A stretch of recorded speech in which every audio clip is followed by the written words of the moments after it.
ساتوی پسروینو داد شهیدانو کور داد باتورانو کور داد باتورانو کور داد باتورانو کور داد باتورانو کور ساتوی پسروینو داد شهیدانو کور داتورانو کور داد باتورانو. Good evening. Welcome to RTA News. Today is Tuesday, April 29, 2025. Thanks for joining us. I am Wahid Sultani. Maulawi Abdul Salam Hanafi, the Deputy Prime Minister for Administrative Affairs, met with Tom Fletcher, the UN Deputy Secretary General for Humanitarian Affairs. In this meeting, Mr. Hanafi said that the forced deportation of Afghan refugees by neighboring countries conflicts with the principles of good neighborhoods and international law, and asked the United Nations to pay special attention to this area. At the same time, Tom Fletcher praised the security and activities of the Islamic Emirate and assured that this organization will continue its assistance to the Afghan people. Last night, about 230 pilgrims left Kabul for Saudi Arabia on the first flight. At the ceremony, which was held in this regard, Maulawi Abdul Salam Hanafi, the Deputy Prime Minister for Administrative Affairs, asked all pilgrims to respect the laws of their country and pay for the survival of the Islamic system in Afghanistan. From the beginning of Hajj until the conclusion of the Hajj ceremonies, all relevant departments will be at the service of the pilgrims. We request that you pray for the Islamic Emirate of Afghanistan, the Islamic system, the people of Afghanistan, and each individual in Afghanistan. The 8th of the month of Sawr coincides with the 33rd anniversary of the Mujahideen victory after 14 years of jihad and struggle against the Soviet invasion and communist regime.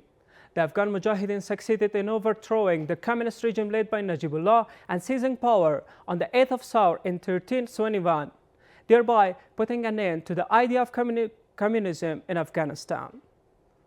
33 years ago, on the 8th of Sawr, the Mujahideen, with the help of the jihadists and zealous nation, were able to overthrow the communist regime led by Hafizullah and seize power after 14 years of jihad and struggle against the Soviet invasion and the communist regime.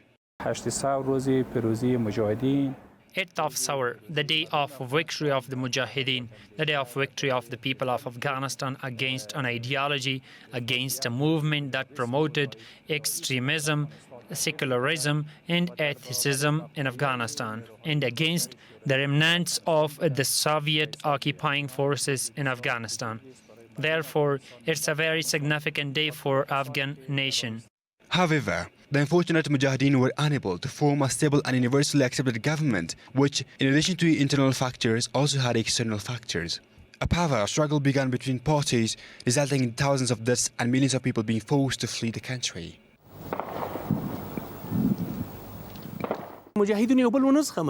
The Mujahideen unfortunately lost their system by their own hands, and regretfully, it was done with great cruelty. While it is a truth that we cannot deny that the forces outside Kabul, like the Russians, contributed to the destruction through their wars. The tragedy here was that the Mujahideen could not preserve Afghanistan in the same way as they had struggled to achieve it.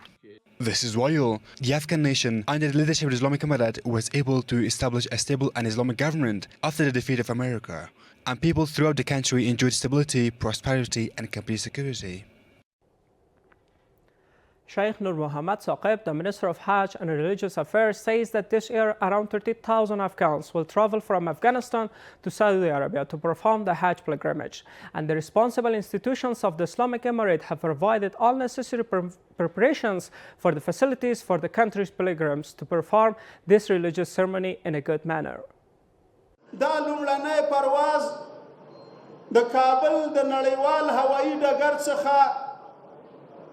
The first flight departs from the Kabul International Airport and goes to Medina.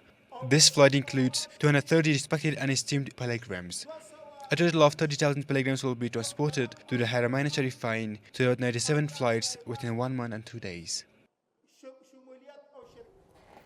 Several Russian investors want to invest $500 million in a joint venture with Afghan company to build an oil refinery in Balkh province. The Balkh Provincial Media Center, in a press release, said that the Russian investors expressed interest in the investment during a meeting with the province Deputy Governor Maulawi Nur al-Hadi Abu Idris. The Deputy Governor welcomed the investors and assured them of all kinds of cooperation. The Deputy Minister of Health Services at the Ministry of Public Health and his accompanying delegation reviewed the process of providing health services in returning refugees to the Islam Qalah port in Herat province. It's worth mentioning that the Ministry of Public Health has deployed health teams for returning citizens in Torkham, Nimroz, Kandahar, Herat and areas near the imaginary Duran line, and 24-hour health services are provided to them. The World Food Programme states that the Swedish International Development Cooperation Agency has provided a foundation with $2.2 million to support maternal and child nutrition in Afghanistan. This amount of money will be used to distribute special food items to 125,000 mothers and children to combat malnutrition, the agency said in a statement. Projects worth over 21 million Afghanis are being launched in Achin, Durbawa, Lalpura, Momandara and Khogyani districts of Nangarhar province, which will benefit residents shortly. A delegation led by Maulawi Mohammed Ismail Ghaznavi, Deputy Minister of Border Inspection of the Ministry of Borders, Tribes and Tribal Affairs, held a consultative meeting to launch and implement service projects in several border districts of Nangarhar and Korar provinces. That was all for tonight. Thanks for being with us. Have a great night.